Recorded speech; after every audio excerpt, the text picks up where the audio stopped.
እነዚህን ሦስት ምግቦች በሳምንት ሁለቴ መመገብ ዓይንን ያለመለምል፣ የዓይን ብሌንን ያድሳል። ሳይንሳዊ መፍትሔ። ሰላም ጤና ይስጥልን ክቡራትና ክቡራን የቻናላችን ቤተሰቦች እንደምን ሰነበታችሁ?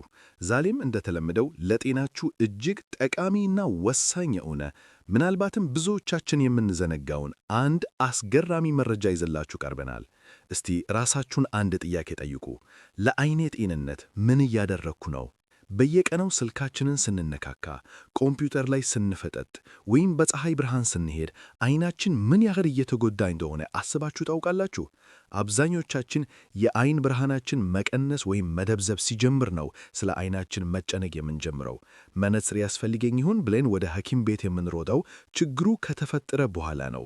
ነገር ግን ሳይንስ አሁን ባደረሰበት ደረጃ ወደ ሕክምና ከመሄዳችን በፊት በቤታችን ውስጥ በሚገኙ ቀላል ምግቦች ብቻ የዓይን ብርሃንን መመለስ፣ የደከመ ዓይንን ማደስ እና እርጅናን መከላከል እንደሚቻል ተረጋግቷል።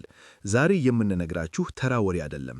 በዓለም አቀፍ ደረጃ በምግብ ሳይንስ የተረጋገጡ የዓይንን ሬቲና ወይም ብሌን በማደስ የማየት አቅምን የሚጨምሩ በተለይም ዕድሜ ሲገፋ የሚመጡ የዓይን በሽታዎችን የሚከላከሉ 3 ተአምረኛ ምግቦችን ነው። እነዚህን ምግቦች በሳምንት ሁለቴ ብቻ በመመገብ የሚያገኙትን ለውጥ ሲያዩ ያለምንም ጥርጥር ይደነቃሉ። ዝግጁ ናችሁ? ወደ ዝርዝሩ ከመግባታችን በፊት ግን ለዚህ ቻናል አዲስ ከሆናችሁ ሰብስክራይብ የሚለውን በተን በመጫን ቤተሰብ ይሁኑ። መረጃው ለብዙዎች እንዲደርስ ላይክ በማድረግ ጀምሩ። ዓይናችን ለምን ምግብ ያስፈልገዋል? Why eyes need food? ወደ ምግቦቹ ከመሄዳችን በፊት አንድ መሰረታዊ ነገር እንረዳ። ዓይናችን ልክ እንደ እጃችን ወይም እግራችን ጡንቻ ብቻ አይደለም። ዓይን ማለት በሚሊዮን የሚቆጠሩ ሕዋሳት ወይም ሴልስ፣ ነርቮች እና የደም ስሮች የተሰበሰቡበት እጅግ ውስብስብ አካል ነው። በተለይ ሬቲና የምንለው የዓይናችን የኋላ ክፍል ብርሃንን ተቀብሎ ወደ ምስል የሚቀይርልን ወሳኝ ክፍል ነው። ነገር ግን ይህ ክፍል በየቀኑ ጥቃት ይደርስበታል። የፀሐይ ጨረር ዩቪ ሬይስ ዓይንን ያቃጥላል። ሰማያዊ ብርሃን ብሉ ላይት የሬቲና ሕዋሳት ይገላል። ኦክሲዴቲቭ ስትሬስ በሰውነታችን ውስጥ የሚፈጠሩ መርዛማ ኬሚካሎች ዓይናችንን ከውስጥ ያረጁታል። እንግዲህ ዛሬ የምንዘረዝራቸው 3 ምግቦች እንደ ተራ ምግብ እንዳታዩአቸው። እነዚህ ምግቦች ለዓይናችን የውስጥ መነጽር ወይም ኢንተርናል ሰንግላስስ ሆኖ የሚያገለግሉ ናቸው። የዓይንን ሕዋሳት ከሞት ይታደጋሉ፣ የደከመውን ያድሳሉ። እስቲ አንደኛውን ምግብ እንመልከት። ምግብ 1 አረንጓዴ ቅጠላቅጠል በተለይ ስፒናችና ጎመን ሊፊ ግሪንስ። የመጀመሪያውና ለዓይናችን ብርሃን ወሳኝ የሆነው ምግብ ጥቁር ያሉ አረንጓዴ ቅጠላቅጠል ናቸው። እዚህ ጋር ስፒናች፣ የሐበሻ ጎመን እና ኬል በዋናነት ይጠቀሳሉ። ለምን? ምስጢሩ ያለው እዚህ ጋር ነው። እነዚህ ቅጠላቅጠል በውስጣቸው ሉቲን የተባለውና ዚአክሳንቲን የተባለው 2 ተአምረኛ ንጥረ ነገሮችን ይዛሉ። እነዚህን ስሞች መያዝ አይጠበቅባችሁም፣ ግን ስራቸውን ልንገራችሁ። እነዚህ ንጥረ ነገሮች ከሰውነታችን ከገቡ በኋላ በቀጥታ ወደ ዓይናችን ማኪዩላ የሚባለው ክፍል ይሄዳሉ። እዚያ በመቅመጥ ምን ያደርጋሉ መሰላችሁ? ልክ እንደ ተፈጥሯዊ የፀሐይ መነጽር ሆኖ ያገለግላሉ። ሳይንቲስቶች የሚሉት በቂ ሉቲን ያለው ሰው ዓይን ከስልክና ከፀሐይ የሚመጣውን ጎጂ ሰማያዊ ብርሃን ወይም ብሉ ላይት የማጥራት አቅሙ እጅግ ከፍተኛ ነው። ጥቅሞቻቸው ባጭሩ የዓይን ሞራን ይከላከላሉ። ዕድሜ ሲገፋ የሚመጣውን የዓይን ሞራ ግርዶትን ወይም ካታራክትን በከፍተኛ ሁኔታ ይቀንሳሉ። የእይታ ጥራትን ይጨምራሉ። ነገሮችን በጠራ ሁኔታ የመለየት አቅሙን ያጎለብጣሉ። የማኪዩላር ዲጀነሬሽን መከላከያ በሽምግልናው ጊዜ የሚመጣውን የዓይን መታወርን ዋና ምክንያት የሆነውን በሽታ ይከላከላሉ። እንዴት እንመገበው? አዘጋጀት። ይህ በጣም ወሳኝ ነጥብ ነው። ብዙዎቻችን ጎመን ስንሰራ በጣም እናበስለዋለን። ይህ ስህተት ነው። ስፒናችና ጎመንን በጣም አታበስሉት። በትንሹ ተቀቅሎ ወይም በእንፋሎት በስሎ ቢበላ ንጥረ ነገሮቹን ሳይለኩ እናገኛቸዋለን። በተቻለ መጠን በጥሬው ሰላጣ ውስጥ ቀላቅሎ መመገብ የበለጠ ውጤታማ ያደርገዋል። በሳምንት ስንቴ? ቢያንስ በሳምንት 2 ቀን በምሳ ወይም በእራት ሜኒዋችሁ ውስጥ ስፒናችና ጎመን ይኑር።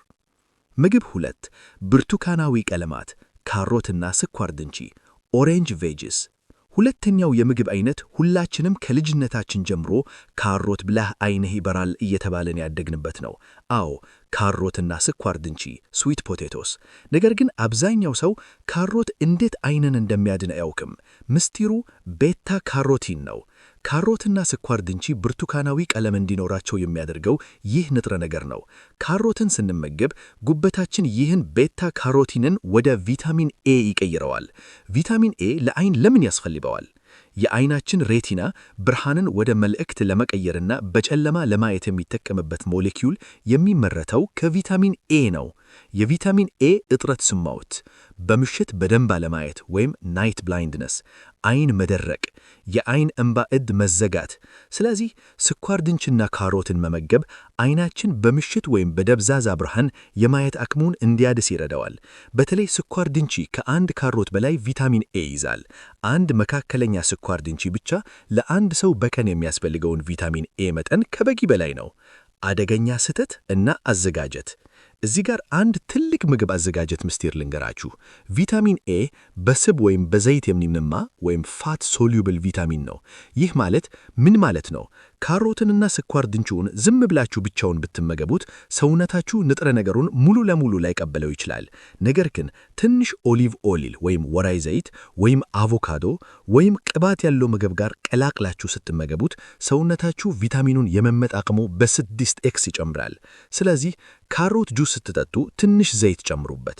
ስኳር ድንች ስትቀቅሉ ከጎኑ አቮካዶ ወይም ዘይት ያለው ምግብ ተጠቀሙ።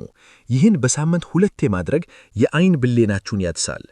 ምግብ 3 ኦሜጋ 3 በበለጸሙ ምግቦች ዓሳና ተልባ። ኦሜጋ 3 ሪች ፉድስ።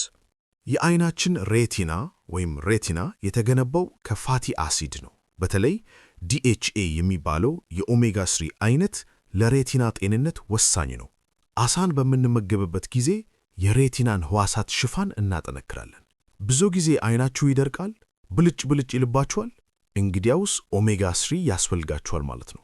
ኦሜጋ 3 ቅባት የዓይናችን የእንባ እጢዎች ወይም ሜይቦሚየን ግላንድስ ዘይት እንዲያመርቱ ያደርጋል። ይህ ዘይት ዓይናችን ሁልጊዜ እርጥብና የሚንሸራተት እንዲሆን ይረዳል። እንባችን ቶሎ እንዳይተን ይከላከላል። የትኞቹን ዓሳዎችን ብላ? ቅባት ያላቸው ዓሳዎች ይመረዳሉ። ለምሳሌ ሳልሞን፣ ቱና፣ ሰርዲን። ለቬጂቴሪያኖች ወይም ለማይጾሙ እና ዓሳ ለማይበሉ አማራጭ ዓሳ መብላት ካልቻላችሁ ወይም ካልወደዳችሁ አይጨነቁ፣ እጽዋት ላይም ይገኛል። ተልባ፣ የተፈጨ ተልባን በውሃ በጥብጦ መጠጣት። ዋልነት፣ እነዚህም በኦሜጋ 3 የበለጸጉ ናቸው። ነገር ግን የዓሳ ኦሜጋ 3 በሰውነታችን በቀላሉ የመዋሃድ ዕድሉ ሰፊ ነው። ስለዚህ በሳምንት 2 ጊዜ የዓሳ ምግብ መመገብ የዓይን ድርቀትን ወይም ድራይ አይ ሲንድሮም እና ከዕድሜ ጋር የሚመጣን የዓይን መታወር AMD በከፍተኛ ደረጃ ይከላከላል። ተጨማሪ ወሳኝ ምክሮች፣ ቦነስ ቲፕስ። ውድ ቤተሰቦቻችን እነዚህን 3 ምግቦች አረንጓዴ ቅጠላቅጠሎች፣ ካሮት ወይም ስኳር ድንች እና ዓሳ ወይም ተልባ በሳምንት 2 ከመመገብ በተጨማሪ እነዚህን ተጨማሪ ነጥቦች ልብ በሉ። ውሃ መጠጣት። ዓይናችን ልክ እንደ ሌላው አካላችን እርጥበት ይፈልጋል። በቂ ውሃ አለመጠጣት ለዓይን ድርቀት ይዳርጋል። የ20-20-20 ሕግ። ስልክ ወይም ኮምፒውተር የምትጠቀሙ ከሆነ በየ20 ደቂቃው ለ20 ሰከንድ ያህል 20 ጫማ ወይም 6 ሜትር ርቀት ላይ ያለን ነገር ተመልከቱ። ይህ የዓይን ጡንቻን እረፍት ይሰጠዋል። እንቁላል በዝርዝራችን ውስጥ ባይገባም የእንቁላል አስኳልም ሉቲንና ዚንክ ስላለው ለዓይን እጅግ ጠቃሚ ነው። ሲጋራ ማጨስ ያቁሙ። ሲጋራ የሬቲና ጠላት ነው። የዓይን ነርቮችን ይገድላል። ማጠቃለያና ጥሪ። እንግዲህ ተመልካቾቻችን ዛሬ ያየናቸው ነጥቦች ቀላል ሊመስሉ ይችላሉ፣ ነገር ግን የዓይን ብርሃን ዋጋው በምንም አይተመንም። ዛሬ ላይ ሆነን ስለ ዓይናችን ካልተጨነቅን ነገ ብርሃኑ ሲደበዝዝ መጸጸቱ አይቀርም። እስቲ እንደገና እንከልሳቸው። አረንጓዴ ቅጠላቅጠሎች ስፒናች ወይም ጎመን ለዓይናችን የፀሐይ መነጽር ናቸው። በትንሹ አብስለን እንብላ። ካሮትና ስኳር ድንች የሌሊት እይታን ያደሳሉ። ከትንሽ ዘይት ጋር እንብላ። ዓሳ ወይም ተልባ የዓይን ድርቀትንና እርጅናን ይከላከላሉ። እነዚህን ምግቦች ፕሮግራም አውጥታችሁ በሳምንት 2 የተመገቡ። ለውጡን በወር ውስጥ ታዩታላችሁ። ዓይናችሁ ይነጻል፣ እይታችሁ ይጠራል፣ ድካም ይጠፋል። ይህ ቪዲዮ ጠቃሚ ሆኖ ካገኛችሁት ለጓደኞቻችሁ፣ ለቤተሰቦቻችሁ አሁኑን ሼር አድርጉላቸው። በተለይ ዕድሜያቸው ለገፋ ወላጆች ይህ መረጃ ወሳኝ ነው። ስለተከታተላችሁን ከልብ እናመሰግናለን። በኮሜንት መስጫው ላይ የትኛውን ምግብ ነው በብዛት የምትመገቡት የሚለውን ጻፉልን። ጥያቄ ካላችሁም ለመመለስ እድልን። ለቻናላችን አዲስ ከሆናችሁ ሰብስክራይብ ማድረግ እንዳትረሱ። ጤና ይስጥልን።